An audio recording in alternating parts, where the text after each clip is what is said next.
Friends, చేపలు తెచ్చారని చెప్పాను కదా, అది చేస్తానని. అది చేస్తున్నాను ఫ్రెండ్స్. ముందు గార్నిష్ అయితే చేస్తున్నాను. పసుపు వేసానండి, ఉప్పు వేసాను 2 స్పూన్లు. తర్వాత కారం వేసి గార్నిష్ చేస్తున్నాను. కొంచెం పడుతుంది కదా ముక్కకు ఉప్పు కారం పసుపు అని. కొంచెం ధనియాల పొడి, ధనియా మెంతి జీలకర్ర ఫ్రెష్ పొడి కూడా వేస్తున్నాను ఫ్రెండ్స్, 2 స్పూన్లు. ఇదైతే గార్నిష్ చేసి కొంచెం కలిపేసి ఉంచేస్తాను. మిగతా వెజిటబుల్ తరగటం అవి చూపిస్తాను ఫ్రెండ్స్. టమాటాలు తరుగుతున్నాను ఫ్రెండ్స్ ముందు, అంటే గ్రేవీ చేస్తాను ఫ్రెండ్స్. ఇప్పుడు మిక్సీలో ఉడకబెట్టి చేస్తాను, మంచి గ్రేవీ ఎక్కువ వస్తుంది. టమాటా అయిపోయిందండి, ఇంకా ఆనియన్ కట్ చేస్తున్నాను.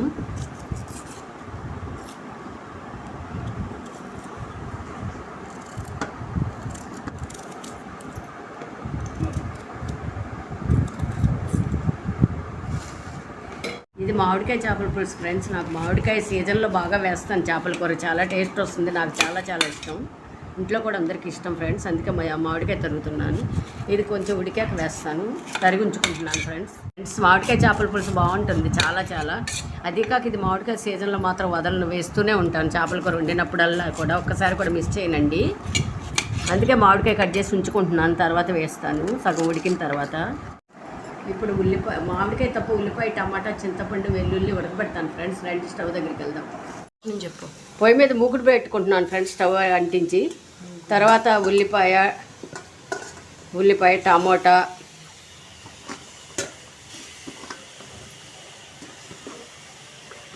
ముక్కలు అయితే ఉంచుతున్నాను, తర్వాత కలపాలి.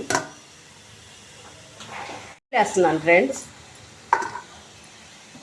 ఇప్పుడు చింతపండులు అవి మంచిది కాదు కనుక నేను ఎక్కువగా మామిడికాయ, టమాటా వేసేసి కొంచెమే చింతపండు వేస్తాను ఫ్రెండ్స్. చూడండి, చాలా తక్కువ వేస్తాను, ఇంతంత ఎక్కువగా వేయను. వాటర్ వేద్దాం ఫ్రెండ్స్ ఉడకటానికి. ఇవన్నీను కొంచెం వెల్లుల్లి వేసాను ఫ్రెండ్స్. తర్వాత అల్లం వేస్తున్నాను. అంటే ఇప్పుడు చింతపండులు ఎక్కువ వాడటం మంచిది కాదండి, అందుకని కొంచెం చింతపండు వేసి, ఇంకా జ్యూసీగా రాను టమాటా చింతపండు ఉడకబెట్టామనుకోండి, అప్పుడు మనకి చింతపండు మొత్తం గుజ్జు వస్తుందండి. అదే పిసికి పోస్తే చాలా వేస్ట్ అవుతుందండి. ఇప్పుడు తక్కువ పడుతుంది, ఎక్కువ పులుసు వస్తుంది. అందుకే ఉడకబెడతాను ఫ్రెండ్స్. నేను ఎప్పుడు ఇదే ఫాలో అవుతాను. ఇవి ఇలా 10 మినిట్స్ సిమ్లో ఉడకబెడతాను ఫ్రెండ్స్ నేను. తర్వాత చల్లార్చి మిక్సీ వేద్దాం. కొత్తిమీర కూడా వేస్తున్నాను ఫ్రెండ్స్, వేస్ట్ అవ్వకుండా. ఇది వీళ్ళు వేరేస్తారు ఇంట్లో వాళ్ళు, అందుకే జ్యూసీగా వస్తే గ్రేవీగా బాగుంటుంది, కడుపులోకి వెళ్తుంది కొత్తిమీర అని. ఇవన్నీ కలబెడితే అడుగంటకుండా ఉంటాయని కొంచెం కలబెట్టి సిమ్లో పెట్టేస్తాను ఫ్రెండ్స్. ఒక 5 to 7 మినిట్స్ కాపేస్తున్నాను ఫ్రెండ్స్. 7 to 10 మినిట్స్ దాకా అయింది. చల్లార్చుకుందాం. ఈ మిశ్రమాన్ని ఫ్యాన్ కింద పెడుతున్నాను ఫ్రెండ్స్. చల్లారక మిక్సీ చేసుకొని కర్రీ ప్రాసెస్ చేద్దాం ఫ్రెండ్స్. మనం చల్లారి పెట్టుకున్న టమాటా, ఉల్లిపాయ, చింతపండు, వెల్లుల్లి, అల్లం, ఇవి కొత్తిమీర ఇవన్నీ ఉడకబెట్టాం కదా, ఈ ఇంగ్రీడియంట్స్ మొత్తం మిక్సీ వేస్తున్నాను ఫ్రెండ్స్. గుజ్జు చేసేస్తున్నాను. చల్లారిపోయింది, పేస్ట్ సిద్ధమైంది ఫ్రెండ్స్, మెత్తగా వచ్చింది. పాన్ పెట్టాను ఫ్రెండ్స్. ఆయిల్లో ఆవాలు వేసాను ఫ్రెండ్స్. జీలకర్ర వేసాను ఫ్రెండ్స్. ఆవాలు, జీలకర్ర, మెంతులు వేస్తున్నాను. తర్వాత పచ్చిమిర్చి వేస్తున్నాను ఫ్రెండ్స్.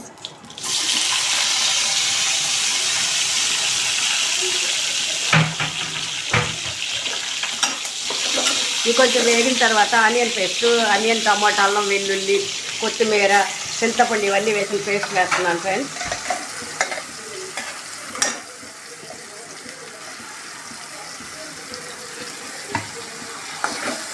ఇది కొంచెం మగ్గించి అప్పుడు మనం పులుసు ఇది చేప ముక్కలు వేద్దాం ఫ్రెండ్స్. గార్నిష్ చేసినవి ఉప్పు కారం పసుపు వేసి గార్నిష్ చేసాం కదా, అవి వేస్తాను. ముక్కలు వేస్తున్నాను ఫ్రెండ్స్. ఆనియన్ పేస్ట్ కొంచెం వేగింది.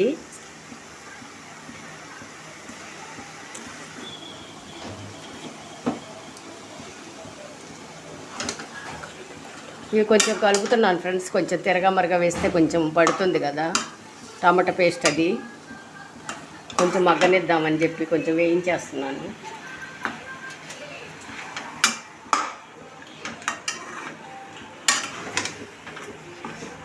ఇప్పుడు ఈ జారు కడిగి నీళ్ళు ఉన్నాయి కదా ఫ్రెండ్స్, అవి పోసేస్తున్నాను. కొంచెం వాటర్ కూడా పోసుకోవాలి, ఇంకా పడుతుంది వాటరు. సరిపడా నీళ్ళు పోస్తున్నాను ఫ్రెండ్స్, మన పులుపుకి తగ్గట్టుగా. పలచగా కావాలంటే పలచగా, చిక్కగా కావాలంటే చిక్కగా. 5 మినిట్స్ ఫుల్లో పెట్టుకోండి. తర్వాత మనం ఉడుకు పట్టిన తర్వాత సిమ్లో పెడదాము. 15 మినిట్స్ ఉడికిస్తే అయిపోతుంది. 5 మినిట్స్ అయ్యాక మామిడి ముక్కలు వేస్తాను ఫ్రెండ్స్. నేను ఇప్పుడే వేస్తే మెత్తగా అయిపోతాయి. వేసుకుందాం ఫ్రెండ్స్. 10 మినిట్స్ అయింది పులుసు పెట్టి. ఇంకొక 10 మినిట్స్ ఉడికితే అయిపోతుంది. ఎందుకంటే ముందే వేస్తే మెత్తగా అయిపోతాయి. అందుకని 10 మినిట్స్ ఆగి వేయాలి. 10 మినిట్స్లో చక్కగా ఉడికిపోతుంది. మామిడికాయ మరీ మెత్తగా అవ్వకూడదు కాబట్టి ఇప్పుడు వేస్తున్నాను ఫ్రెండ్స్.